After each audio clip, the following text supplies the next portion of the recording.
नमस्कार मंडळी मुख्यमंत्री फडणवीस साहेबांना आपल्या देवा भाऊंना बदनाम करण्याचं काम सुरू झालेलं आहे. एकंदरीत राज्यात मोठ्या प्रमाणात कामं झालेले आहे आणि हा जो काही महाराष्ट्र राज्य असेल, हे काही महाराष्ट्र राज्य असेल, हे सध्या अव्वल दर्जाचं आहे. या जगात नाही, या देशात नाही, तर एका नंबरवरती टेकलेले हे राज्य आहे. आणि या राज्यात अतिशय महत्वाचे कामं केले जातात.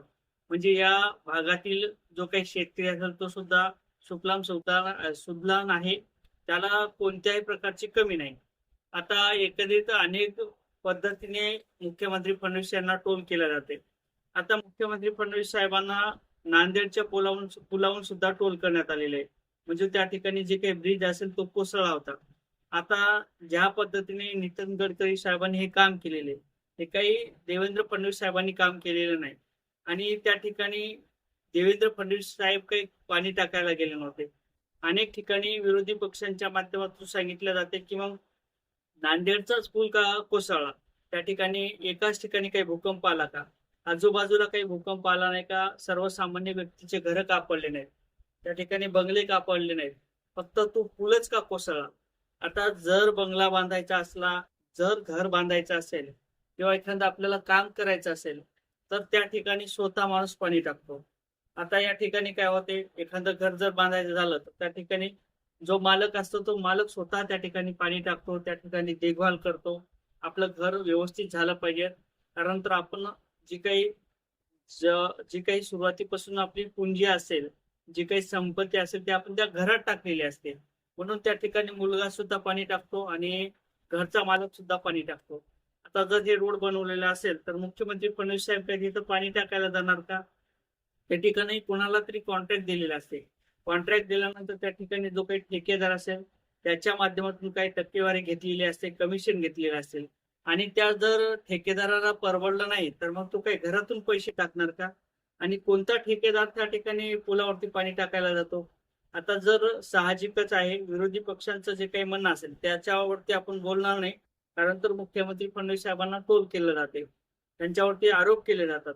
कारण ते देशाचा जर अपमान झाला असेल, या महाराष्ट्राचा जर अपमान झाला असेल, तर मुख्यमंत्री फडणवीस साहेब म्हणतात आम्हाला काही टोल करा किंवा आम्हाला शिव्या घाला, आम्हाला त्याची सवय आहे, आम्ही एका घासापर्यंत आम्ही एक शिवी खातो, असं मुख्यमंत्री फडणवीस साहेबांचं म्हणणं आहे. खरंच मुख्यमंत्री साहेबांचं काम चांगलं आहे. त्यांना टोल करून चालणार नाही, त्यांना वेगळ्या पद्धतीने बघून चालणार नाही, त्यांना वेगळ्या पद्धतीने बोलून चालणार नाही. ते काही घरी काम केलं नाही किंवा त्यांनी स्वतः काही काम केलं नाही. जे ठेकेदार असतील त्यांना जेलमध्ये टाकावं. जर तुम्हाला कायदा सुव्यवस्था समजत असेल तर तुम्ही त्यांच्यावरती केस करली पाहिजे. आता उगाच मुख्यमंत्री फडणवीस साहेबांना टोल करून चालणार नाही. आता त्या ठिकाणी जे काही पुण्याचा जे काही ब्रिज असेल ते सुद्धा कोसळला होता. आता काही मुख्यमंत्री फडणवीस साहेबांचा त्याच्यात गुण आहे का? त्या ठिकाणी जे काही लिंक जोडली होती त्या लिंकवरती वरून ती दगड कोसळले होते. म्हणजे जंगलातले जे काही दगड असले ते कोसळले होते. आता मुख्यमंत्री फडणवीस साहेबांचा त्याच्यात काय गुण आहे? एखादी जर रेलच्या ठिकाणी मेट्रो असेल, त्या मेट्रोत जर पाणी पडत असेल वरती, तर ते काही मुख्यमंत्री फडणवीस साहेबांचं काम आहे का? ते केंद्राचं काम आहे. आणि जर रेल्वे प्रशासन त्या ठिकाणी काम करत नसेल तर तुम्ही त्याच्यावरती कारवाई केली पाहिजे, त्या रेल्वे प्रशासनावरती. मुख्यमंत्री फडणवीस साहेबांना काही दोष देऊन चालणार नाही का?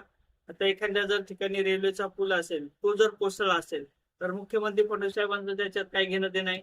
मुख्यमंत्री साहेबांना टोल करून चालणार नाही बरं का.